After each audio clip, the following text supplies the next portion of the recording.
We're talking horse racing on Proline TV.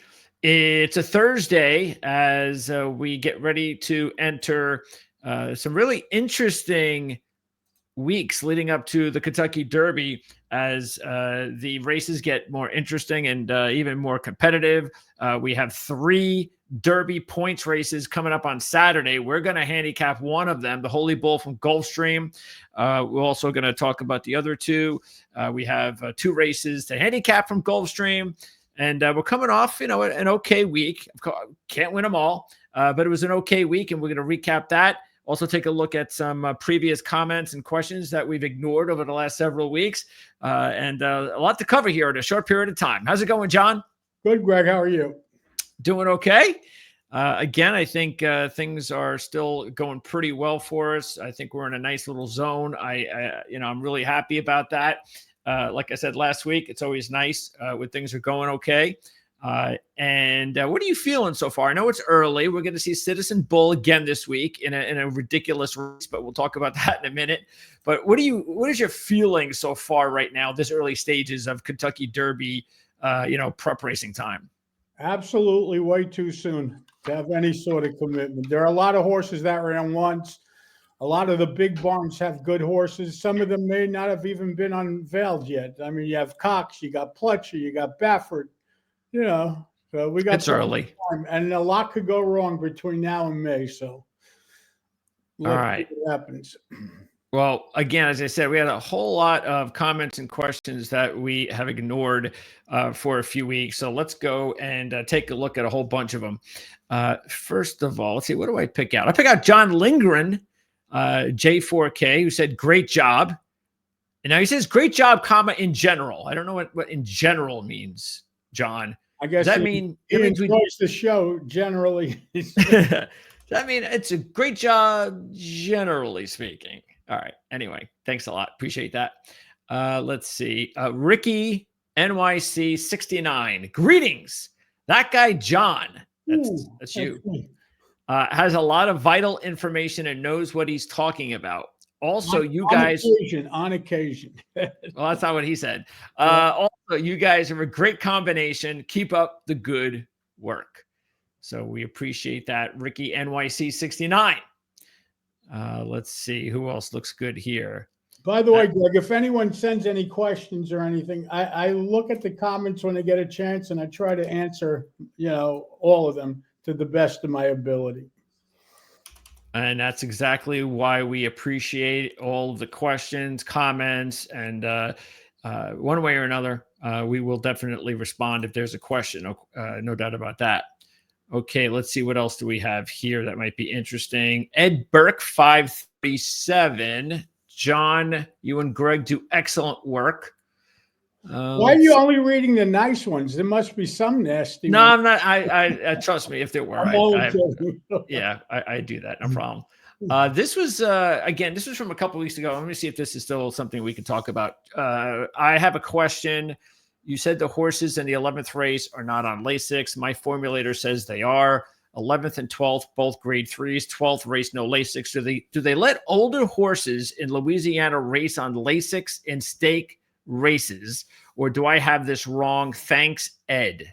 He has it right. I was wrong when we were talking about it. I even replied to him that he was right and I was wrong. The younger horses can't run on Lasix.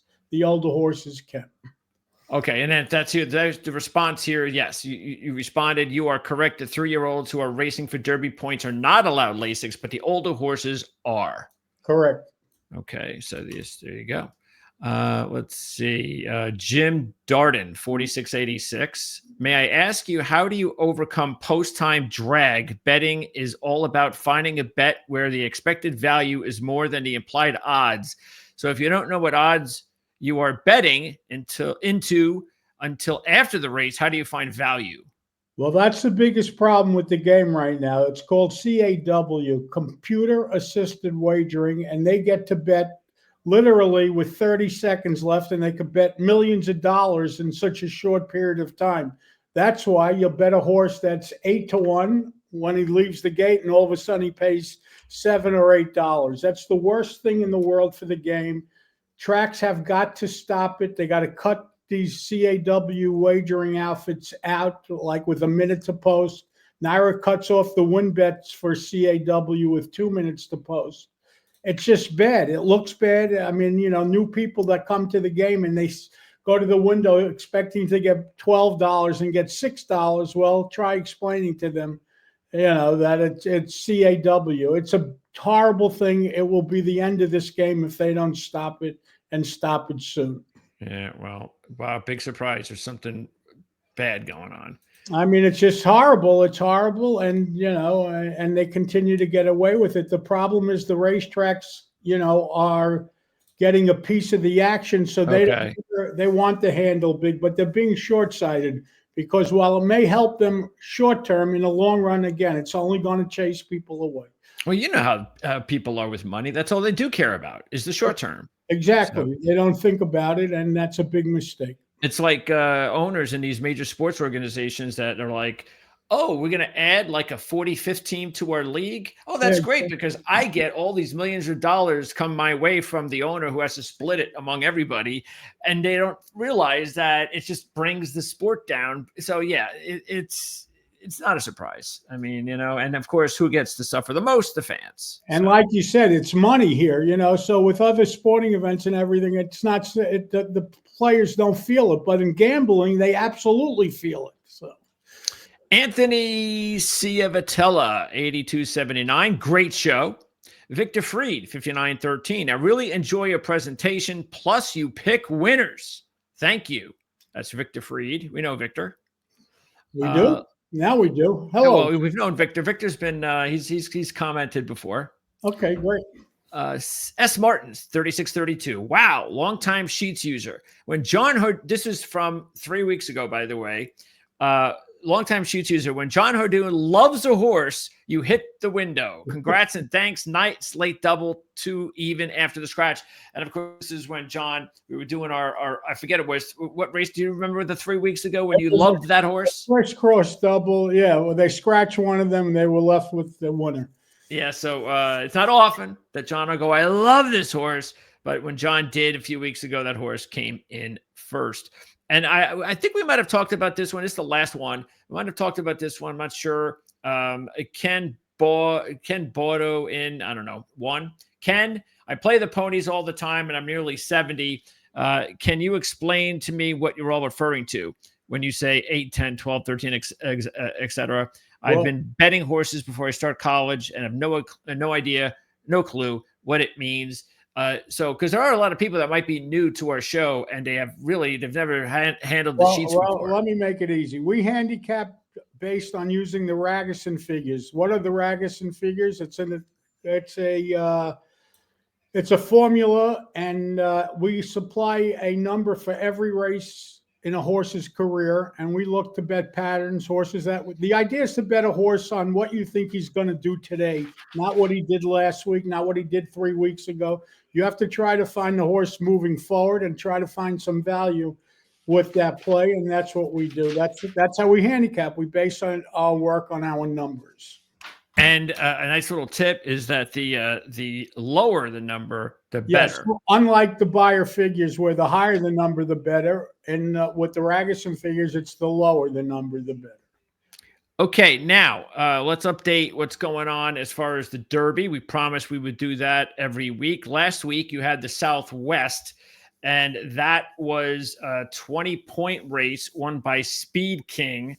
You held off a late-charging Sandman. And by the way, there were 2 big favorites in the race that didn't show up: the Baffert horse who broke from the rail and the Brad Cox horse. Baffert horse who broke from the rail was just rank and green, and he was really taken out of his race. And the Cox horse just never took to the track. The best horse in the race, by the way, is the horse that ran second, Sandman. He was totally eliminated at the start. And this is him right here, the 6 horse. Yeah, and he ran second. He ran the best race. Definitely by far, without even no question about it. So you see how he stumbles out of the gate here, and is he a natural closer anyway? Do you know, John? Well, he was lightly raced. Okay, naturally closer, I don't know, but he closed. Yeah, listen, again, when they're lightly raced, what does it mean? They could be a closer this week, speed horse next week. It doesn't mean much. And here he is coming on the outside. So he makes the run all the way back from, and by the way, the 10 Speed King, he had a pretty nice go of it. He really didn't have much of a challenge. Well, he got to also get a pretty easy lead. So, Yeah. again, the best horse in the race was the horse that ran second, in my opinion. I could be wrong. So that puts Speed Kings. Well, that definitely means for sure we'll keep an eye on what's next for Sandman. And because his odds were like 6 or 8 to 1. It wasn't like he was one of the favorites. That day he was the best horse in the race, no question about it. Yeah, so maybe you'll be able to get good odds on him again, and we will definitely look to check that out. Now, last week on the show, going over what we liked or what we did. Let's take a look at that. And actually, the extra race that we liked, you gave out when I signed off. So you did. Yes, we did the bonus race, which was race 10. And that was won by Be Your Best, who was 10 to 1 at the time, or 10 to 1. Yeah, I believe he was 10 to 1 close to post time, wasn't he? Yes. Yeah, so he wound up winning. And remember, again, everybody, I'll be doing the same thing again when we say goodbye to John. I'll have another bonus race for you guys. But anyway, yes, like you said, I said that John took a look at my picks and gave me the thumbs up. He's not always going to give me the thumbs up, but he gave me the thumbs up. By the way, did you end up doing the 3 as well with your packages, John? Yeah, of course. Okay, so again, we'll have a link in the description for John's picks, all of his picks. When you discussed the race with me, we had the same horse. I said, go for it. Yep. You found the right horse, no question. And he paid $16.80. The exacta was $71.40. There was a $2 exacta. And anyway, that was a really good way to get us started. Then in race number 12 last week, that was the Pegasus World Cup Turf International Stakes. And there was a long shot that we had that was in our exactas, in our exotics. And it was called Spirit of St. Louis. Now, here is how we talked about it on the race, because it was 20 to 1 morning line. And let's see what we had to say. I was actually between 2 horses, and I went to Mia Hermano Ramon, whatever, because he was drawn inside. But listen to the thing. I think I may have pushed people on that horse. So hopefully. All right. Now there's a Nation's Prize to 78 is Spirit of St. Louis. Then you got Chad Brown and Gaffleon combo at 20 to 1 is dangerous. Coming off a win. That was a 9. Matter of fact, in the last 8 races, I think it's 8. Yep. This horse has been in single digits 7 times, and a 7 was just a couple of starts ago at Keeneland. So at 20 to 1, I definitely think this is a play to try to make some money. Yeah, I was actually between Me Hermano, the 3 horse, and Spirit of St. Louis as my keys. That's how much respect I have for this horse, and I love the line on the sheet. So this horse is ready to run a 7 or better. I went to Me Hermano on top of this horse, but I'm not sure I'm making the right choice, to be honest with you. But this is a major player in here, especially at 20 to 1. Yeah, 12 out of 13. 20 to 1, to be honest with you. He never seems to go off a big price. 2 starts back, he went off 10 to 1. Yeah. He's been the favorite most of his races on the racing form. If you see, they show you 10 races. He's been in about 7 of them. So I don't believe the morning line on this horse. I think he'll be a lot shorter. And that's what he was. He sure was. He went down to 7 to 1. He wins the race. Race number 13, meanwhile. By the way, back to that grass race. If you go watch the race, and I'm sure everyone listening did obviously watch the race. Me Romano got a horrible trip that day. He was between horses.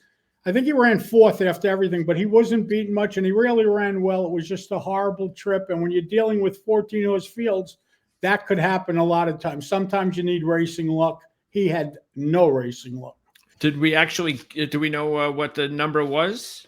No, not yet. Okay. So we'll be seeing that horse again. That's for sure. Okay. And then race 13 last week, you had the 2 favorites locking up.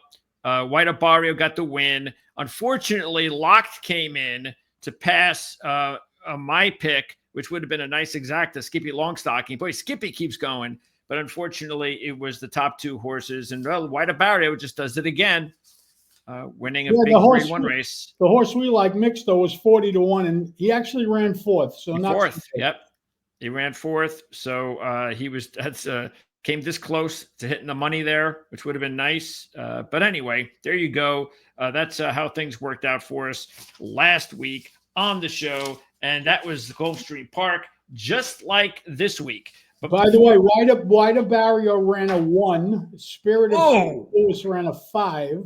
Oh, better than a 7. And the horse that you gave out on the extra race ran a 10. Be your best. So there you have all the numbers fit to print. Awesome. Wow. A 1. A 1. He finally made that big forward move. All right. Yeah. So we've got, as I said at the open, 3 Derby points races coming up this week. One of them is at Santa Anita. My bonus race is going to be at Santa Anita later on. And John, this first race at Santa Anita is a joke. We've talked about this before. There was a commenter who because I forget it was that I get maybe misinterpreted what you were saying about Santa Anita, and this was exactly what was your point about Santa Anita.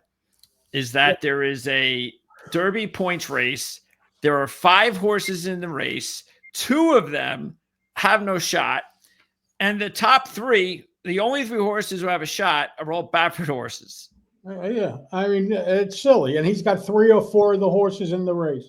That's what I was talking about. We were talking about opening day at Santa Anita, if you recall. And I said that would be the best card of the meet. Yep. I wasn't insulting Santa Anita. I wasn't saying anything bad. I root for Santa Anita. I do radio shows in California. I like to promote Santa Anita. But when it is what it is, you got to tell the truth. And, look, they have 2 stake races Saturday, one with 4 horses, one with 5 horses. One of them have 3 horses trained by Baffert. The other one is also loaded. It's just not good racing at this time. Hopefully it gets better. Yeah, Citizen Bull, he is the current points leader. He's in this race. But the 3-horse Rodriguez, that one actually looks like he's got better, he does have better sheet numbers. He's got a 10 and an 8 coming into this race. So could Rodriguez be the one to win this race? So we'll see. Okay, and if you want to know what John thinks, you can buy his package. Let's now go to again, we're not handicapping this race, but this is the second of the 3, the Withers. This is at Aqueduct. And yeah, go ahead. And I didn't look at it yet, but go ahead. Yeah, this one, the morning line favorite is the 6 Captain Cook, a 5-2 shot. Richard Dutro, who's extremely hot at Aqueduct, is training this horse. And then the 7 Omaha is a horse that I actually think is the play here. He's a closer, but he's got 2 13s. No other horse in this race has a 13, but there are 3 short price horses. You've got the 4, the 5, the 6, and the 7 are all 4-1 or less. But anyway, yeah, that's the Withers, and that will be at Aqueduct. And then that's it. And here's our races, including what we're going to get started with, John, and that is the Holy Bull. So let's do that.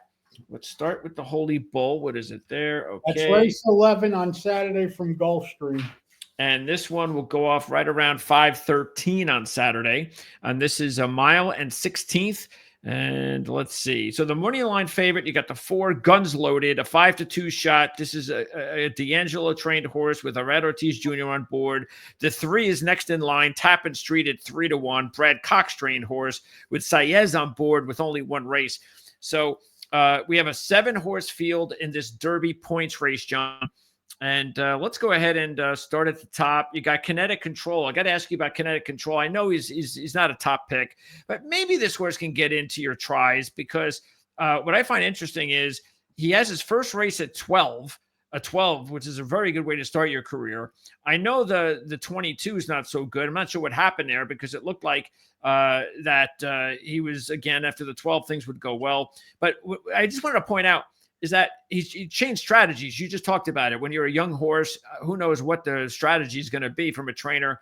But it looked like he had never tried to take the lead before and go the distance. He did the last time, and he went wire to wire with a win, and he's 15-1. So I don't think it's the worst idea in the world to try to get a try in there to try to make money.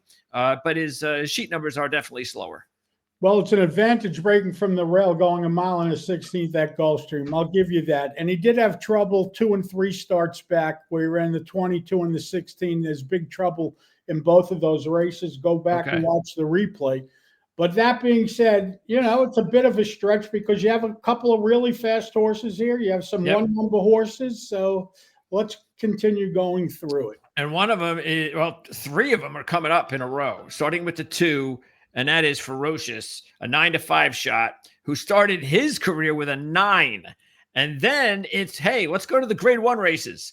That didn't work out all that well, even though he did finish. It didn't work out that bad. He ran second. So. Yeah, ran second in both of those races. But then something happened. He ran at 17, and his numbers started to go backwards in that grade 1 race at Keeneland. The good news is it came back with a 13 in the other grade 1 race, the Breeders' Cup Juvenile race.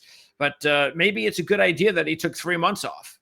Yeah, I mean, listen, you're supposed to give young horses time off. The fact that he ran a 9 first out and an 11 in his second start, that's very, very strong. And, the problem I have with him is that he's 9-5, and I'm not so sure he really wants 2 turns. I think he's better sprinting around 1 turn, maybe 7 furlongs, a mile. But so at 9-5, I'm going to try to beat him. I would use him, but I'm not keying off of him because he's the favorite. Okay. The 3 is Tappan Street, a 3-1 shot, as I mentioned before. But this horse is only 1 race. That was a 12. Very impressive, but it was only 1 race. Yeah, but this horse is highly regarded. This horse is the real deal. This is actually my top selection. I would never make a 1-number horse my top selection, but I think this horse is actually that good. To win at 7 furlongs first out, go watch the replay. He looked like he was done, but he just kept coming. And I think the longer they go, the better it's going to be for this horse. Therefore, I'll take the 3-1, and this is my top selection. Okay. Well, that's interesting to note.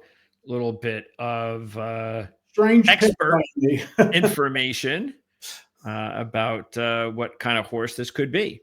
All right, the 4 is Guns Loaded, a 5-2 shot. Again, this is the morning line favorite. Starts with a 20, goes to a 13. So that's a 7-point new top, breaking his maiden. That was in November.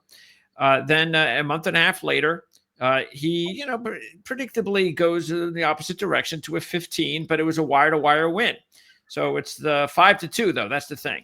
Yeah, I can't use both the 2 and 4 underneath. So I am going to pass on this horse at 5-2. Can he win? Of course he could win. But I don't like the 15 last time out. I think that number should have been better. And I know he's out of gun runner, so he's probably could run all day long, but I'm going to play against him. So even after the 7-point top, it was that he had enough time to recover. Yes. And if he was that good, he should have had a better line.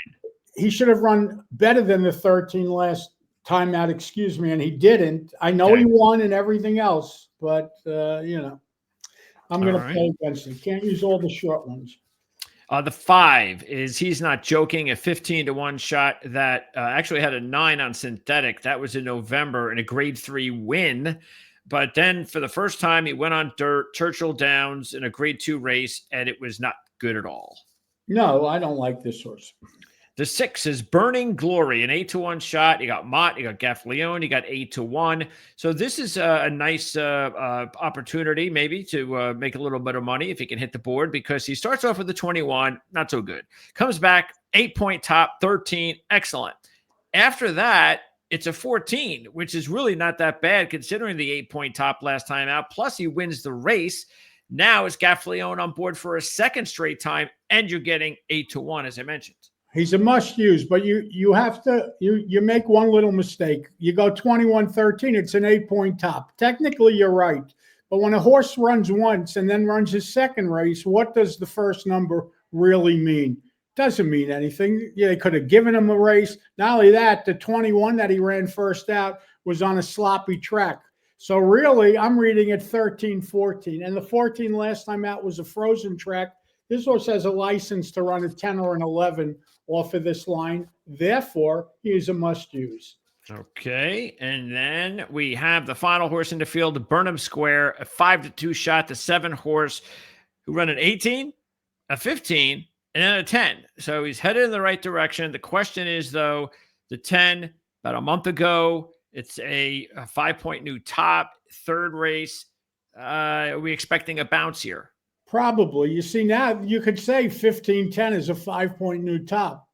You know what I mean? The 18 to the 15, I'm not saying the 15 was a 3-point new top, but the 15 to the, I'm only using this horse because of the odds. So let's do it. I'm using the 3 Tappan Street, putting them in exact is over, the 2 Ferocious, the 6 Burning Glory, and the 7 Burnham Square. 3 over 267. And you are doing? I'm going to go with the 4. I'm going to go with Guns Loaded, and I'm going to add in the 2 and the 6. So I'm going to go 4 over 2 and 6. Okie dokie. All right. So that is race 11. Now, and again, that is the Holy Bull. It's the Derby points race. So that's as big as it gets for Saturday. All right. So right after that, you got a double. You got a late double, 7 furlongs, race number 12. This is the grade 3 race. Was it the Fasig Tipton Forward Gal? Forward Gal Stakes, grade 3. And it's the 3-year-old fillies. I think this is points for the Oaks. I'm not sure, but you would be better than me. Okay. And this will go off about 5:45 on Saturday. The morning line favorite is the 9, and that is going to be Rojo Rita, a 2-to-1 shot, who ran 1 race and ran a 14, and that's Safi Joseph trained horse. So let's get through this one. The 1 appears a little too slow at 20-to-1. Yes. The 2. Now, this is the Queen's MG, a 5-to-1 shot. Safi Joseph, a Red Ortiz Jr. combo, has a grade 3 win. 14 last time out was actually his best race. Yeah, he's got some time off. Obviously, she can run anything. And, she's making her first start as a 3-year-old. So she has a license to run the 12 based on the 14 she ran as a 2-year-old. So I have her opened.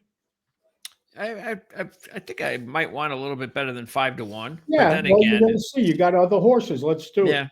Yeah. The 3 is Justin Queso, and this horse is an 8-to-1 shot after just 1 race, finishing second, running a 14. Actually disqualified the other horse, so he moved up to the win. But again, just 1 race, running a 14. So what do we know? We know nothing. We see the 14. Unless you know things like you said with the other race. I don't know anything with this race.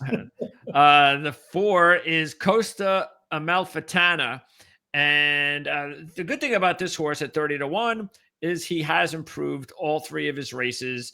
He had a way to go from that 34, but he is coming off a 16. So if he makes another big move, I don't know, maybe he can get into the trifecta.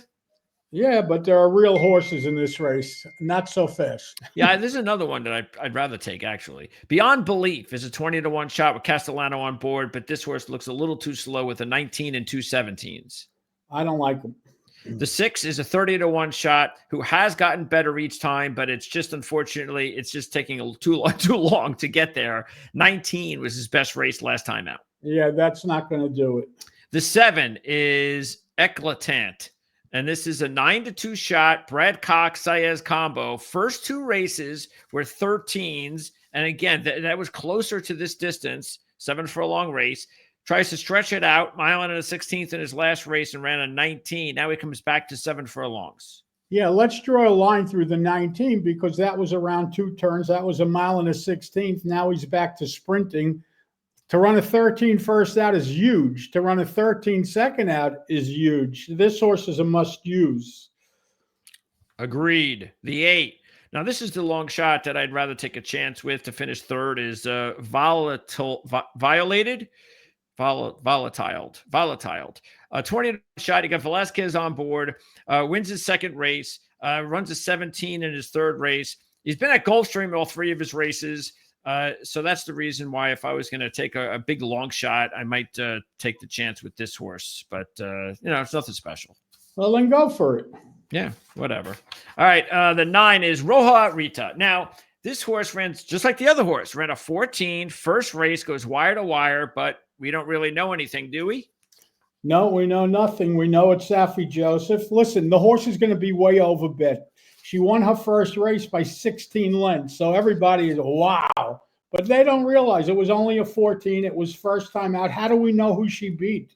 Maybe she beat a bunch of bad horses. I don't know. It's one number. And it's going to horse that's going to be the favorite. So for that reason, I would use her underneath, but I'm not betting this horse. No way. Okay, the 10 is Frida, a 10-1 shot. Ran a 21 to start her career. And then we didn't see her for 6 months. She comes back at Gulfstream just a few weeks ago, running a 13, going wire to wire. But I think we're looking at a bounce situation. Well, the one number as a 2-year-old doesn't mean anything. The problem I have with this horse is that her last race, she went on Lasix. Looks like a Lasix pop to me. She's coming off of Lasix Saturday. So for that reason, I'm on the bubble. It really would depend on the price. And let's go to the next horse. Yeah, this horse looks like a really good one in this field, and that is Stunner, the 4-1 shot. You got Cox, you got Caffaleone. I hope we'll have 4-1. I don't know if we will, but you'll get 4-1 here. Okay. Well, if you look at it, 16, 13, and 12 is a very good way to start your career. Then in the last race, something happened with the number because he's got the lead just like the previous 2 races, but he wasn't able to close the deal in this one. He gets beat by a neck as the heavy favorite, and the number jumped all the way to a 20. Everything else says really good about this horse. Well, the last race was her first time around 2 turns. The 12 that she ran 2 starts back was a mile, but at Aqueduct, the mile is 1 turn. Okay. I would draw a line through the 20. I'm expecting this horse to run a 10 or better, and I'm not going to say I love this horse because she's lightly raced and there are 1-number horses in the race, but I do like this horse a lot. Okay. I like 11 here a lot. A lot. Go ahead then and give us your pick. Okay, we're putting the 11, and exact is over the 2, the 3, the 9, and the 10. But I'm only using her on top. I'm not even flipping her. I'm using 11 over, 2, 3, 7, 9. 11 over 2, 3, 7, and 9. Only on top. All right. And I am going to go with the 11, and I'm going to go with the 11 and the 7 and 8. So I'm going 11 with the 7 and the 8. And that is it for our segment here with John. And next week should be fun because we'll have 3 Derby races, Derby points races to recap. Then next week on the show, our lineup, let's see, we've got a couple of more Derby point races, so it should get good. Well, next week looks like we've got the Sam F. Davis. That's the Derby race at Tampa. Yeah. And then we've got a couple of grade 3s, one at Oaklawn, one at Santa Anita. And I'm not sure if I see any other Derby races. Maybe there is one other. But anyway, that's next week. John, appreciate your time as always. Thanks, Greg. I'm out of here. Stay safe and be well. I'll see you next week, everybody. Thank you. Remember, hit subscribe, I think. Are they still doing that, Greg? Always. Oh, okay. Always. I didn't know, so. Yes. Okay. Thanks, John. Please hit subscribe. As soon as we get to 1,000, it'll be everybody's big. Oh, we're over 1,000 on this channel. Oh, okay. But I'm talking about our show. But okay. That's whatever. okay. Yeah. Thanks, Greg. Just subscribe. That's all. Thanks, John. Be well. Stay safe, my friend. Thank you. You got it. All right. So now we're going to go to a bonus race here, just like last week. I'm not sure if we're going to have the luck we had last week with that win. Matter of fact, actually, let's just go right to it. Where are we? Okay. So let's just do this. I want to make sure I'm on the right page. Okay. So we're going to talk about race number 8 at Santa Anita. And this is we got a field here of 9 horses. And I'm just going right at the pick here. So I'm going to go with Seal Team, the 9 horse. So the 9 horse is the morning favorite. You say, well, I got to wait for that. But just keep in mind, the 2 is a 3-1 shot. And the 7, where's the 7? The 7's a 7-2 shot. So, it's 5-2, 3-1, 7-2. It's not like it's a heavy favorite and everybody else is way back. So, the reason this horse sticks out is just obvious if you're looking at the sheets. No other horse in this field has the sheets looking as good as the 9. So this year you've got a 9 and then an 8 and then a 6. So the line is just really, really good in a race. Again, this is only a grade 3 race. So now the results, it's not like they're earth shattering. And maybe that's part of the reason why, we should get a pretty good number here. As far, I don't think anything crazy is going to happen to the line because the last 3 results were 5th, 5th, and 3rd.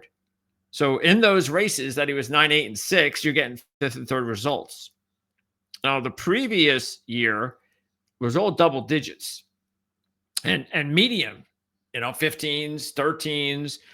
And really, that was the previous 4 or 5 races of his career. So it wasn't until this year where things started to go in the right direction. The other thing to point out is that out of the 9 horses, I think there's only 3 other horses in this field that are equally the same age, 5. All the other horses are older. So he's basically tied for being one of the youngest horses in this race. So I think that helps a little bit. Okay. So the horse has a grade 2 win. So keep that in mind. That actually was at Santa Anita last year. That was their last race in November of last year. So he has time at the track. He's got a couple of wins. So there's the reason to go with the 9. Now, if I'm going to go with the 9 at a 5-2 price, if I can get a long shot, then I'm going to go that way. And there are 2 long shots that I think are worth seeing if we can get lucky. The 3 and the 4. Zio Joe and Lamas. Zio Joe is a 10-1 shot. It's a closing horse. And what I like about this one is that if you just take a look at the races from the beginning of 2023, he was running about a 23. And then it was 20, 19, 17, 16. Okay, that ended the 23 year. Then in 2024, by the way, there was a gap. It was about a year gap because he took time off from April to July of 2024. But picked right off. So it didn't even look like he took a year off. 14, 12. So the horse had continuously gotten better sheet numbers over a span of about 7 to 8 races. Okay. He backs up just this much to a 13 in his next race. And then after that goes forward again, 9 and 7. So he's up to a 7 now. And this was in November, last November. Now, this was after winning the 9 and the 7, back-to-back optional claiming races. Comes to a grade 2 race, doesn't perform all that well, result-wise, 6. But the number's 10. It's not bad. It's 10. So the point is with Zio Joe, I gave you the reason why the sheet lines look really good. You're getting 10-1. The horse has got 3 wins at Santa Anita, 4 wins at the distance, 4 wins out of 11 on turf. Yes, this is a turf race. And there you go. So that's one of the long shots. The other long shot is Lamas, a 12-1 shot, the 4 horse. What is good about this horse is that out of the last 7 races, Lamas has 3 6s. Okay. One of those 6s was on turf in a grade 3 win at Golden Gate. All right. Now, after that, actually just before that race, he ran at Golden Gate, but ran on synthetic, ran a 6. That was another win. So back-to-back races, you ran 6s, 1 on synthetic, 1 on turf. Okay. Then runs at 9, runs an 11, not bad. Comes right back with another 6.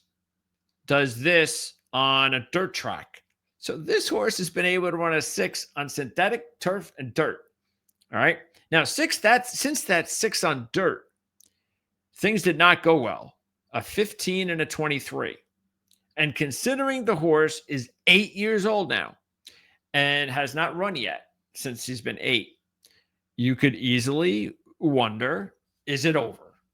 It was that last 6, that was the last big number he's ever going to run. And hopefully you took advantage of him then, even though he was the favorite at post time. But he was actually the favorite at post time the second race. The first race after the 6, that didn't go well. Actually, he did run second, but the line went all the way back to 15. Was not anywhere near the favorite in the final race that we have seen this horse. That was the December race when he ran a 23. Not good. And it was at Santa Anita. But he's now going to go back to turf. And the last time he's been on turf, he ran the 11 in the grade 2 race. And the time before that, He ran the 6 in the grade 3 race. So I think, look, this is the type of horse that I think it just makes sense to see if you get lucky, to see if it's not over. And the good thing is you don't need a win, because if the favorite wins, you only need this horse to finish in second. And that's the idea about trying to make a little bit of money on a favorite, which is why I'm going to go with the 9 over the 3 and the 4. And that is how I am going to play this one. Just quickly taking a look at anything else that might stick out. The 1 Cabo Spirit is coming off back-to-back 10s. The 2 Air Force Red is a 3-to-1 shot coming off of 15. But this horse does have 2 8s in his last 6 races. And those are the single digits, though, for Air Force Red. And then the 5 Astronomer. I was very interested in Astronomer. The only thing that I was concerned with at 6-to-1 is that he seems to be better at Del Mar. This seems to be a Del Mar horse. Most recent races at Del Mar, 7, 11, 5, and 8. Okay. You have a 9 at Santa Anita on turf, which is nice. But before that, or just recently, he's coming off an 11 at Santa Anita. And in May, before the 9 at Santa Anita, ran a 13. Before that, he ran an 11. Before that, a 10. So he doesn't really have the consistent races, the good ones, at Santa Anita. And by the way, this horse has not won a race in a while as well. So that was, at least Zio and Lamas have got wins, multiple wins over the last 5 or 6 races. I know competition and all that. I'm just saying it's nice when, you could say, is a horse an athlete? Yes. In the context of what we're doing here, yes, because what I'm about to say here is I do believe horses know when they win. And if you haven't had that win in a while, just go ahead and look at the movie.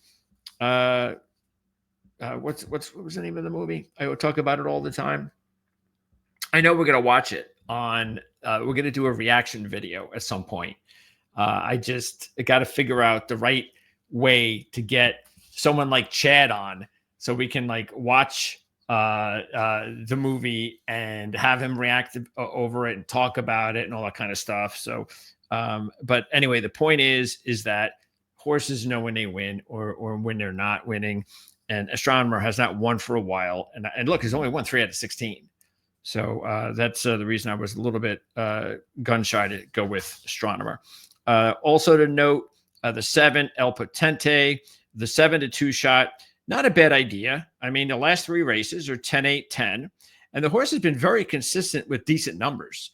The worst number that we've seen from this horse since April of 2022. So since 2023, the worst number we've seen is a 14. And then the last 7 races, the horses only had 113. Everything else has been better. So I think El Potente is not a bad idea too, especially since the horses won 4 out of 6 races. And Pax a Wallop, the 8 at 10-to-1, has 2 9s in the last 4 races and has been every other with the 9s. So that might be a good sign because he's due for another one maybe. But the horse was just claimed. So John Sadler now takes over. And we'll see whether or not John Sadler can do anything with this one. But again, another horse who only has won 3 times out of 17. Okay, so there you go. 9 over 3, 4. That's my bonus race. And that's going to do it for the show.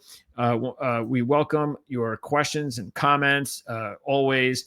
And as John said, not only subscribe if you haven't done it before, but liking the video, sharing the video to if you're into social media, whether you have an X account, Facebook, anything that you do for fun on social media. If you share the video, all that stuff is very helpful to us. It helps us grow as a channel and most importantly, as a program here. I probably should have said that the other way around. And then in a couple of weeks, I believe the big day in racing is going to be at Fairgrounds. There's going to be a couple of grade 2 races and a couple of grade 3 races.